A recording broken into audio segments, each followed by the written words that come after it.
Ang tunay na namamanata, ang tunay na deboto, hindi lang nasusukat sa pasigaw-sigaw niya ng Viva Nazareno.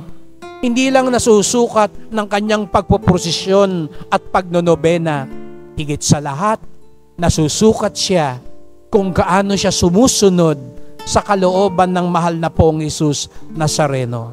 All of us are devotees, and let us pray that all of us may become disciples of Jesus.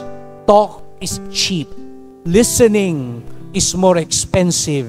Deeds are priceless, because we are all not just devotees, but disciples of our Nuestro Padre Jesus Nazareno.